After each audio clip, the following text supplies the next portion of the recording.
नमस्कार साथियों, आपके जीवन में जो भी घटित हो रहा है वो सिर्फ दो ही चीजों की वजह से है, आपकी सांस और आपका ध्यान। इसे कैसे बेहद आसान तरीके से साधन का अभ्यास करें, ये वीडियो हम इसलिए लेकर आए हैं। ये किसी धर्म या व्यवस्था पर आधारित नहीं, बल्कि ये पूरी तरह हमारे प्राचीन ग्रंथों का सार है।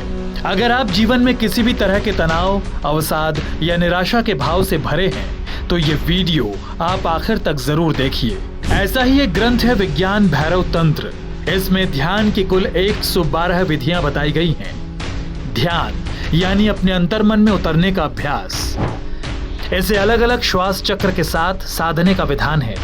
ये आम गृहस्थ के लिए कठिन योग हो सकता है, लेकिन इसे श्वास और प्रश्वास के जरिए आप भी अभ्यास में ला सकते हैं।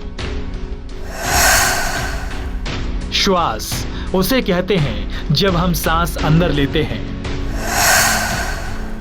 प्रश्वास उसे कहते हैं जब हम सांस बाहर छोड़ते हैं। श्वास प्रश्वास की 111 विधियां हैं विज्ञान भैरव तंत्र में। विज्ञान भैरव तंत्र के मुताबिक जब हम सांस लेते हैं और जब उसे बाहर फेंकते हैं, तब इसके बीच एक छोटा सा विराम होता है। इसी विराम में भैरवी की स्थिति होती है। मतलब जब हम सांस लेते हैं, जब छोड़ते हैं, इसके बीच एक गहन और दिव्य स्थिति का अनुभव किया जा सकता है। इसे ही भैरवी स्थिति कहा जाता है। इसलिए श्वास को जीवन की संज्ञा दी गई है।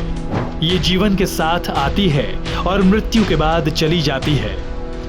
इन दोनों स्थितियों के बीच जो विराम होता है वही जीवन है, एक गहन और दिव्य अनुभूति।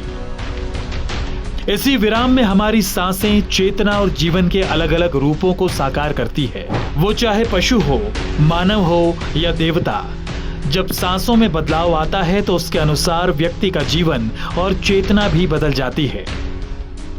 जहां एक निम्न स्तर की सांस मानव को पशु बनाने में सक्षम है, वही एक उच्च स्तर की सांस पुरुष में दिव्यता भी जगा सकती है। मानव इन दोनों के मध्य में आता है।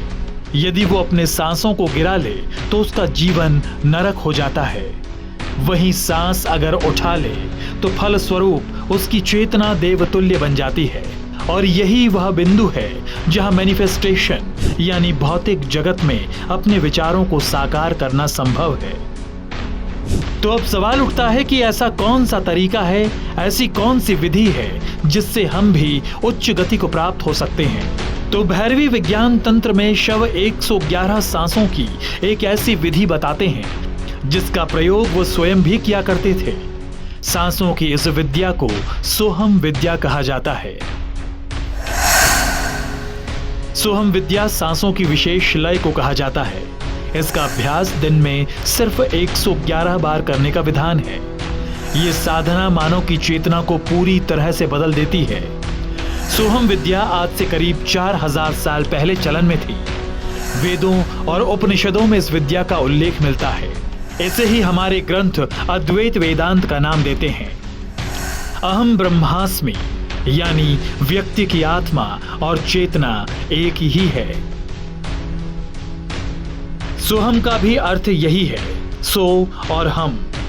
अगर हम ध्यान दें तो प्रत्येक सांस के साथ 100 की ध्वनि गूंजती है और प्रत्येक सांस छोड़ने के साथ हम की ध्वनि गूंजती है। प्रसिद्ध आध्यात्मिक गुरु सद्गुरु के अनुसार यदि आप अपने शरीर को जीवंतता और तीव्रता के एक निश्चित स्तर पर लाते हैं तो आप देखेंगे कि आपके जीवन का लगभग 15-20% हिस्सा वैसा ही होगा जैसा आप चाहते हैं। यदि आप अपने मन को एक स्तर की तीव्रता और जागरूकता पर लाते हैं तो आप देखेंगे कि आपके जीवन का लगभग 50 से 60% हिस्सा वैसा ही घटेगा जैसा आप चाहते हैं।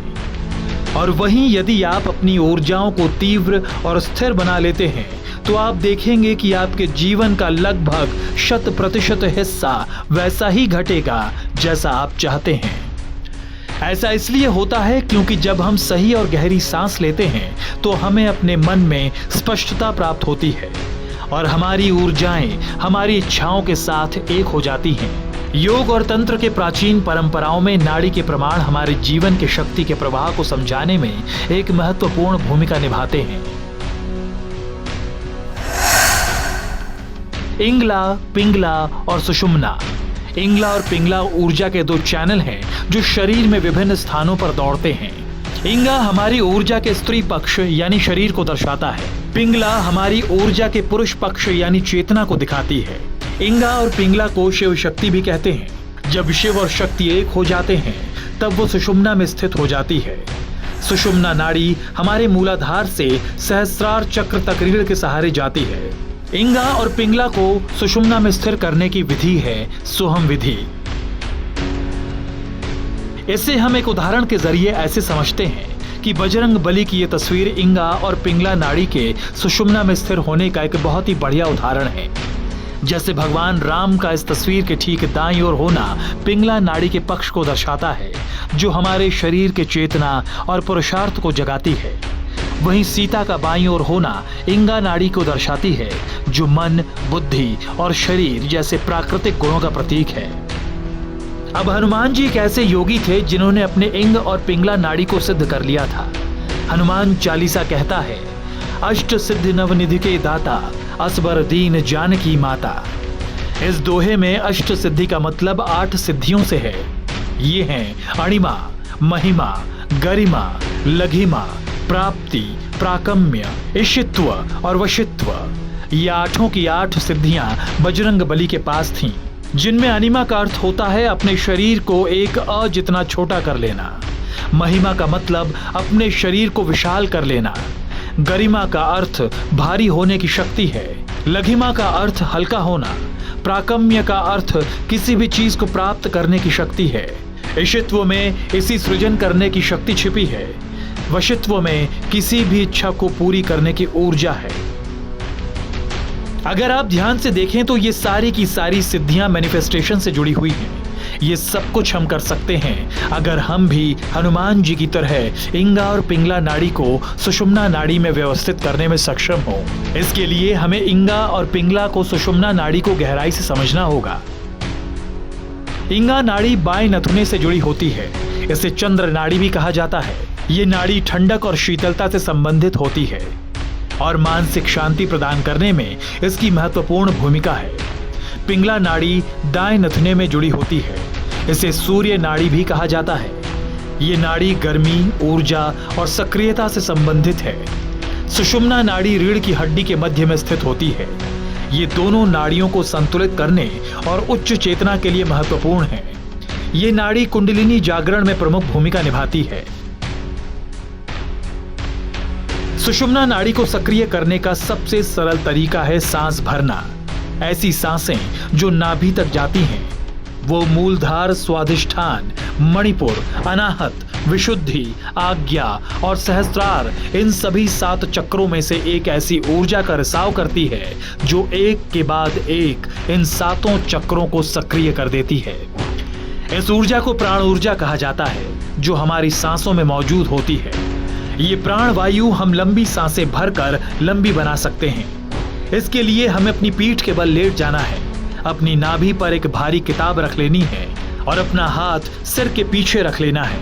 हर सांस के साथ किताब को ऊपर उठाए बिना अपनी छाती को हिलाएं। सुनिश्चित करें कि किताब का ऊपर उठना और गिरना स्पष्ट हो। इसका अभ्यास प्रतिदिन 10 मिनट करें। धीरे धीरे अवधि बढ़ाते हुए आधे घंटे तक ले जाएं। एक बार इस तकनीक में निपुण होने के बाद इस प्रक्रिया के दूसरे और तीसरे चरण में बैठने, खड़े होने और चलने में भी इसका अभ्यास करें। इसे अपने प्राकृतिक श्वास का तरीका बनाने का लक्ष्य रखें। दूसरा तरीका है पेट की श्वास के साथ छाती की श्वास को शामिल करना। इसके लिए आप किसी दीवार के साथ खड़े रहें, ऐसा कि आपकी पीठ दीवार को ना लगे। जब आप गहरी सांस लें और अपने हाथों को सिर के ऊपर उठाकर पीछे की दीवार को ना छुएं। इसके बाद सांस छोड़ें और अपने हाथों को नीचे की तरफ ले जाएं। ये अभ्यास तब तक करें जब तक ये स्वाभाविक और अवचेतन ना हो जाए। इन दोनों अभ्यास में पारंगत होने के बाद अब तीसरी विधि पर काम करें। ये सबसे महत्वपूर्ण चरण है। इसका उद्देश्य है सांसों में एक लयबद्ध पैटर्न स्थापित करना। इसमें पहले और दूसरे चरण के तकनीकों को मिलाएं और एक प्राकृतिक लय स्थापित करने का लक्ष्य रखें।